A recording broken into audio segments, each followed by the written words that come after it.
Hello student, welcome to my YouTube channel. Today my topic is based on theory base of accounting. Generally क्या होता है कि हम जो भी अकाउंट्स पढ़ते हैं या कोई भी सब्जेक्ट पढ़ते हैं तो उसका कॉन्सेप्ट क्या है, वो क्यों अपने फ्रेमवर्क में बहुत सारी चीजों को समेटे हुए हमको आगे लेकर जाता है, बहुत सारा नॉलेज देता है। कौन सा नॉलेज? Systematic knowledge. उस सिस्टमेटिक नॉलेज में तक सही ढंग से पहुंचने के लिए उसकी थ्योरेटिकल कॉन्सेप्ट का होना बहुत जरूरी है। थ्योरी बेस ऑफ अकाउंटिंग, इसे समझने के लिए हमने इसको 4 पार्ट में डिवाइड किया है: meaning, nature, need and type. Account की मीनिंग को समझने के लिए जो भी अकाउंट्स में हम रिकॉर्ड करते हैं, जो भी अकाउंट्स में हम लिखते हैं, वह इंफॉर्मेशन यूजफुल होना चाहिए। अगर वह इंफॉर्मेशन यूजफुल नहीं है तो फिर उस अकाउंट की कोई मीनिंग ही नहीं। दूसरा क्या चाहिए? केवल यूजफुल नहीं होना चाहिए, मीनिंगफुल भी होना चाहिए। केवल यूजफुल नहीं, मीनिंगफुल भी होना चाहिए, उसकी कुछ मीनिंग होनी चाहिए। जैसे ड्यूरिंग द ईयर कितना कैश हमारे पास आया, how much cash inflow in my organisation, how much cash go from my organisation outflow. उस हर एक टॉपिक की कुछ मीनिंग होनी चाहिए। रिलायबल, वह जो इंफॉर्मेशन है जो यूजफुल है, मीनिंगफुल भी है, वह रिलायबल होना चाहिए, वह विश्वासित होना चाहिए, ताकि जो भी उसका यूजर्स है वह उस पर रिलाई कर सके। और अकाउंटिंग सिस्टम इस तरह से अडॉप्ट होना चाहिए कि वह कंपेरेबल भी हो। कंपेरेबल दोनों तरीके से हो सकता है: inter-firm transaction, meaning inter-firm transaction मतलब दो सिमिलर कंसर्न अगर किसी अकाउंटिंग सिस्टम को अडॉप्ट करती हैं, अपने ट्रांजैक्शन को अडॉप्ट करती हैं, तो उन्हें हम कंपेयर कर सकते हैं कि वो ऑर्गेनाइजेशन का स्टैंडर्ड कैसा है, इस ऑर्गेनाइजेशन का स्टैंडर्ड। जैसे दो स्कूल हैं, दोनों स्कूल 11-12 चलते हैं, दोनों में ही कॉमर्स स्ट्रीम चलता है, दोनों की सीबीएसई बोर्ड की ही पुस्तक पढ़ाई जाती है। तो जब रिजल्ट आता है तो उसे हम कंपेयर कर सकते हैं ना, उस स्कूल का कितना रिजल्ट आया, इस स्कूल का कितना रिजल्ट आया, वहां कितने परसेंट लड़के मोर देन 90% मार्क लिए, यहाँ कितने परसेंट मोर देन 90% मार्क। यानी जो भी रिजल्ट हो वो कंपेरेबल हो। इंटरफर्म मतलब दो ऑर्गेनाइजेशंस के बीच में भी कंपेयर किया जा सके, और सिंगुलर फर्म एक ही ऑर्गेनाइजेशन के अंदर बाहर सारी चीजों का हम कंपेयर कर सकते। ये सारी चीजें जो अकाउंट्स के अंदर थ्योरी बेस है, इस थ्योरी बेस्ड अकाउंटिंग में ये सारी चीजें होनी चाहिए। और ये सभी चीज useful information, meaningful, reliable, comparable, ये सारी चीजें किस चीज में हम ढूंढते हैं? किस चीज की बात कर रहे हैं? हम बात कर रहे हैं अकाउंटिंग। ये सारी चीजें हमारे इस अकाउंटिंग सिस्टम में हो, ये कैसे पॉसिबल है?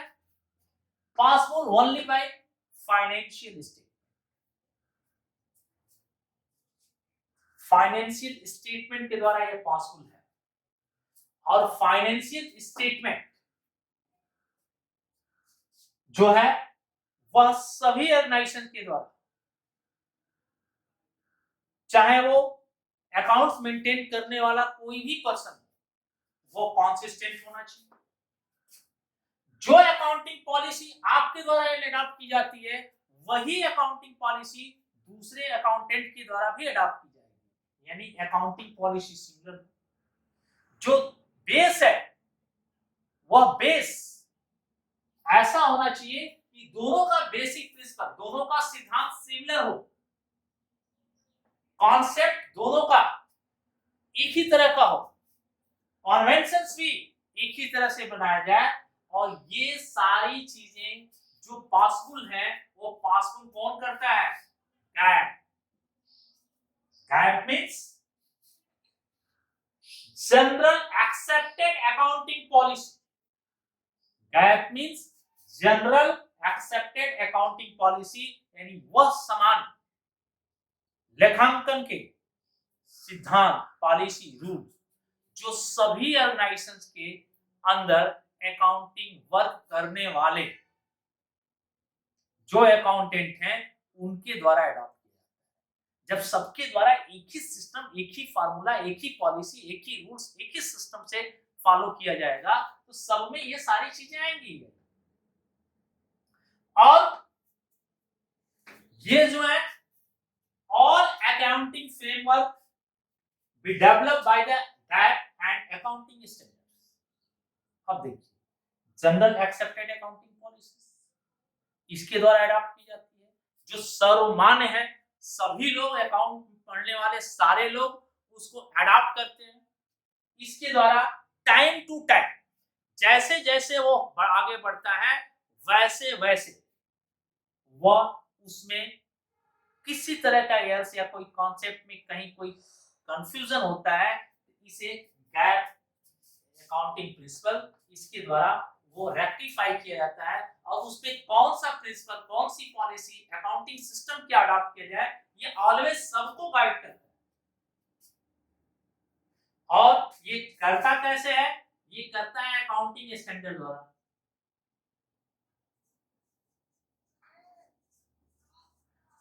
अकाउंटिंग स्टैंडर्ड द्वारा। अकाउंटिंग स्टैंडर्ड है क्या? अकाउंटिंग स्टैंडर्ड किसी भी अकाउंटिंग सिस्टम के लिए किस सिस्टम को अडॉप्ट किया जाए और कौन सी पॉलिसी उसके लिए अप्लाई की जाए, कौन से सिस्टम से उसे बनाया जाए ताकि वह यूजफुल हो सके, मीनिंगफुल हो सके, रिलायबल हो सके, कंपेरेबल हो सके, इसके लिए टाइम टू टाइम इशू करता है। टाइम टू टाइम इंडिया में इस जो अकाउंटिंग स्टैंडर्ड पॉलिसी अडॉप्ट की जाती है और जो उसको इशू करता है वह है ICAI, institute of chartered accountant. Institute of chartered accountant के द्वारा ये टाइम टू टाइम अडॉप्ट की जाती है। ये हमारे नेशनल लेवल पे है और इंटरनेशनल लेवल पर American institute of certified accountant के द्वारा भी ये इशू होती है। और इनके द्वारा जो इशू होती है, अकाउंटिंग स्टैंडर्ड इंडियन होता है। और यही अकाउंटिंग स्टैंडर्ड, यही अकाउंटिंग पॉलिसी, यही रूल्स, यही सिस्टम, यही प्रिंसिपल अगर सारे वर्ल्ड के लिए जो अप्लाई होता है उसको बोलते हैं IAS, इंटरनेशनल अकाउंटिंग स्टैंडर्ड। तो एक चीज समझ लीजिए कि हमारे अकाउंटिंग बेस्ड सिस्टम जो है वह एक ऐसे जनरल एक्सेप्टेड अकाउंटिंग पॉलिसीज को अडॉप्ट करके जितने भी अकाउंटेंट हैं, जितने भी अकाउंट लिखने वाले हैं, वो सब इसी के द्वारा रूल्स और पॉलिसी जो बनाई जाती है, जो मेथड बनाए जाते हैं, इसके द्वारा जो की जाती है, जो फ्रेमवर्क तैयार किया जाता है, जिस फ्रेमवर्क में उस पॉलिसीज को डेवलप किया जाता है, वह सब लोग अडॉप्ट करते हैं, और सब लोग अडॉप्ट करते हैं तभी ये पॉसिबल है कि वह इंफॉर्मेशन, किस चीज का इंफॉर्मेशन, अकाउंट से रिलेटेड इंफॉर्मेशन यूजफुल हो जाता है, मीनिंगफुल हो जाता है, रिलायबल हो जाता है। क्योंकि वह जितने भी सिस्टम बनाए गए हैं गैप के द्वारा, या institute of chartered accountants of India जो कि अकाउंटिंग स्टैंडर्ड इशू करके टाइम टू टाइम अपनी पॉलिसीज, अपने सिस्टम, अपने अकाउंटिंग मेथड को ऑलवेज डेवलप करता है, वह सारे सिस्टम ये जो है ये चारों चीजों को फुलफिल करते हैं, और इसीलिए इसे थ्योरी बेस्ड अकाउंटिंग कहा है। इस अकाउंटिंग बेस में क्या क्या चीज जो गैप जनरली फ्रेमवर्क तैयार करता है, क्या करता है, कॉन्सिस्टेंट, लगातार, अकाउंटिंग पॉलिसीज क्या होगी, प्रिंसिपल्स क्या होगा, किस सिद्धांत के अकॉर्डिंग वो अडॉप्ट किया जाएगा, उसका कॉन्सेप्ट क्या है, जितनी भी पॉसिबल थ्योरी है जो कि अकाउंटेंट के द्वारा अपने अकाउंटिंग सिस्टम में अडॉप्ट किया जाता है, ताकि सभी लोगों के अकाउंट लिखने का, अकाउंट प्रिपेयर करने का सिस्टम एक हो जाए।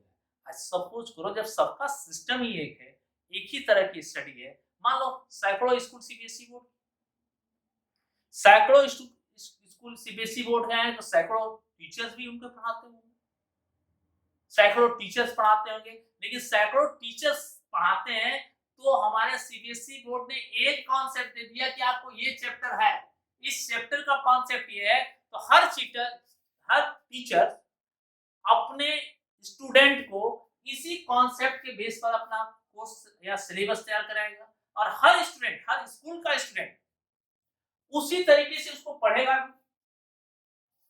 तो जब सीबीएसई बोर्ड एग्जाम लेगा तो सारे सीबीएसई स्कूलों का एक साथ एग्जाम लेगा, उसका एक ही सिस्टम है, वो यूजफुल है, मीनिंगफुल है, रिलायबल है, ताकि सब लोगों ने उसको किया है। तो जब पेपर देगा तो सबके लिए एक ही टाइप का पेपर देगा, एक ही कॉन्सेप्ट होगा, ये नहीं कि उस स्कूल का कोई अलग कॉन्सेप्ट हो जाए, उस स्कूल का कोई अलग कॉन्सेप्ट। मेरे कहने का मतलब है accounting is the theory based, accounting is the base, meaning is all accounting system, all accounting information is useful for their users, not only useful, meaningful, reliable and comparable, and its things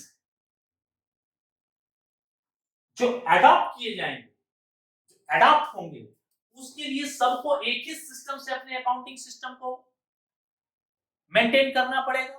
अगर एक ही system से accounting system को adopt maintain करना पड़ेगा, तो उसके लिए general accepted accounting policy, जो पॉलिसी के अकॉर्डिंग सभी अकाउंटेंट अपना चीज पढ़ते हैं, करते हैं और उसको फॉलो करते हैं, तभी ये चारों चीजें उसमें आएंगी।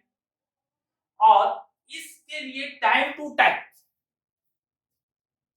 ये अपने फ्रेमवर्क को डेवलप करते हैं, फ्रेमवर्क को डेवलप करके अपने उस पॉलिसीज को एप्लीकेबल करते हैं थ्रू अकाउंटिंग स्टैंडर्ड, और वह अकाउंटिंग स्टैंडर्ड इशू करता है institute of chartered accountants of India. और जब यही चीज इंटरनेशनल मार्केट में चला जाता है, यानी अमेरिका, ब्रिटेन, इंडिया सब लोग मिलकर जब पूरे इंटरनेशनल वर्ल्ड लेवल पर एक ही अकाउंटिंग सिस्टम को फॉलो करने की बात करते हैं, तो ये अकाउंटिंग सिस्टम जो इंडिया के लिए अकाउंटिंग स्टैंडर्ड है, ये कन्वर्ट होता जाता है international accounting standard. Do you all getting my points?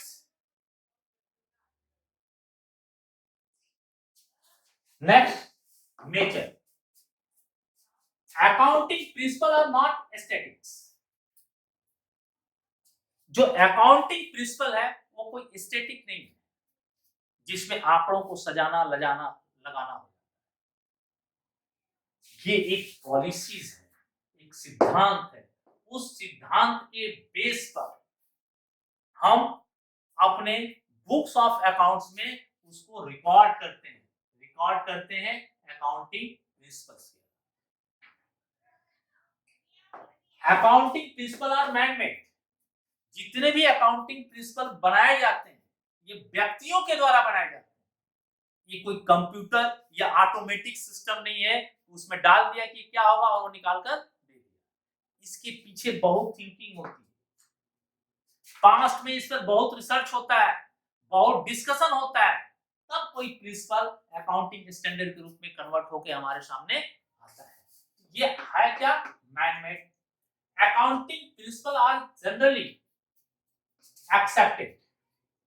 ये जितने भी अकाउंटिंग प्रिंसिपल होंगे, ये जनरली सारे अकाउंटेंट को जो भी अकाउंटिंग सिस्टम का नॉलेज रखता है उसे ये फॉलो करने पड़ेंगे। इनका क्राइटेरिया क्या है? ऑब्जेक्टिव। जिस ऑब्जेक्ट के लिए आप बुक्स ऑफ ऑर्गेनाइजेशन को आप फॉलो करते हैं, जिसके लिए आप लिखते हैं, ये ऑब्जेक्टिव ही होना चाहिए। मतलब इसका ये जो है एविडेंस बेस पे होना चाहिए, यानी इसके पीछे कोई ना कोई एविडेंस होना चाहिए, कोई ना कोई डॉक्यूमेंट्स होना चाहिए। बिना एविडेंस और डॉक्यूमेंट्स के आप इस क्राइटेरिया को, जनरल एक्सेप्टेड अकाउंटिंग पॉलिसी को आप फॉलो नहीं कर सकते। और ये रिलेवेंस कब है? जब यूजफुल है, वेरियस टाइप के इसके यूजर्स इस पर रिलाई करते हैं, और रिलाई करते हैं, उसके रिलेवेंस है, और रिलेवेंस के अंदर ये पॉसिबल है कि आपके सारे डॉक्यूमेंट सही हैं और वो जो यील्ड ऑफ अकाउंटिंग है उसके जो यूजर्स हैं वो इस पर यूज कर सकते हैं। फिजिबिलिटी। फिजिबिलिटी का मतलब क्या? जितने भी बुक कीपिंग के व्यू हैं, जितने भी कंप्लीटली इन्वॉल्व हैं, जो भी एप्लीकेशन है, जो भी अकाउंटिंग सिस्टम है, वो सबको दिखाई देना चाहिए कि इस सिस्टम के अकॉर्डिंग हमने बुक्स ऑफ अकाउंट्स को प्रिपेयर किया। क्लियर? नीड, ये बहुत बड़ी चीज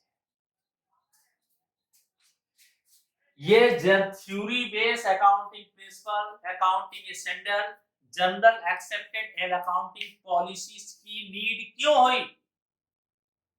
कि कोई भी ऑर्गेनाइजेशन अपने ऑर्गेनाइजेशनल गुडविल या रेपुटेशन को करने के लिए विंडो ड्रेसिंग न कर सकते। विंडो ड्रेसिंग का मतलब जो है वो दिखता नहीं, और जो दिखता है वो है नहीं। इसका मतलब बायस है। बायस का मतलब मैनिपुलेट किया गया है। हम अपने अकाउंट को इस तरह से मैनिपुलेट किए हैं कि वो हमारे फेवरेबल हो सके, भले ही उसमें जनरल एक्सेप्टेड अकाउंटिंग पॉलिसी या प्रिंसिपल्स को अडॉप्ट न किया गया हो, भले ही अकाउंटिंग स्टैंडर्ड को न फॉलो किया गया, भले ही अकाउंटिंग रूल्स एंड रेगुलेशन को उसमें न फॉलो किया गया हो। तो ये अगर हम सब इस करने का मतलब ये है कि हमारा अकाउंट अगर रिलायबल तभी होगा, रिलेवेंस उसकी तभी आएगी जब वो बायसनेस, जब उसमें किसी के द्वारा कोई इंटरफियर न किया गया। अब आइए कितने टाइप की हो? ये है अकाउंटिंग कॉन्सेप्ट और एजम्पशन,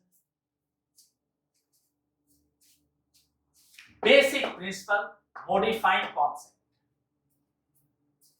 देखिए ये पिलर है जिस पर अकाउंट्स का स्ट्रक्चर खड़ा है।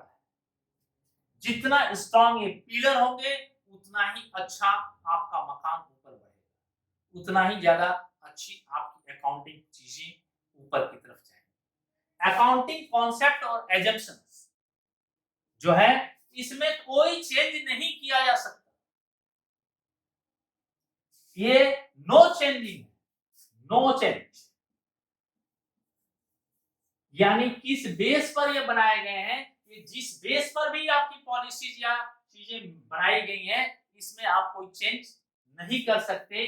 बेसिक प्रिंसिपल में time is the very important.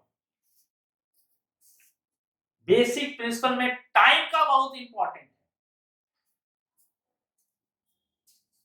Has been defined as a general law rule adopted or professed as guide to action as settled ground or basis of conducted practice. ये principal है जो ऐसे general law को rule को adopt करता है ताकि जो जनरल प्रैक्टिस हैं जो दिखने वाले हैं वो जिस ग्राउंड में है वह उस पर अपना एक्शन लेके अपने प्रैक्टिस को आगे क्लियर कर सके, अपने अकाउंट को मेंटेन कर सके। तो ये इसमें आप कोई चेंज कर नहीं सकते। बेसिक प्रिंसिपल टाइम बेसिस है, मॉडिफाइड मे बी चेंज।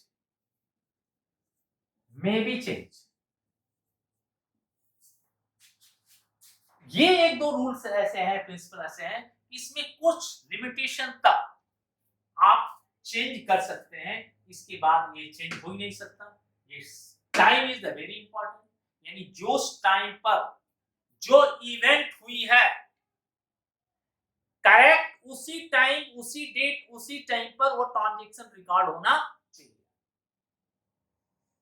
वो टाइम इधर उधर नहीं हो सकता। आप जैसा देखिए, आप एटीएम से पैसा निकालिए, जितने बजकर जितने मिनट पर जितने सेकंड में और जिस एटीएम के द्वारा आप निकालेंगे सबकी टाइम डिटेल सब कुछ एकदम एक्यूरेट है। बेसिक प्रिंसिपल जो जितने भी प्रिंसिपल बने वो सब किस बेस पर बने हैं? टाइम बेसिस पर बने। मॉडिफाइंग कॉन्सेप्ट कई सारे अकाउंट्स की बुक्स में बेसिक प्रिंसिपल्स के साथ ही ऐड कर दिया है। मैं आपको दो तीन पॉइंट्स अलग निकाल के बताऊंगा। इसमें कुछ ऐसी चीजें हैं कि हम इसमें एक बार चेंज कर सकते हैं, लेकिन बार बार ये भी चेंज होने वाला है। I think clear all the points. Okay, thank you. Next class is based on accounting concepts, basic principle and modifying.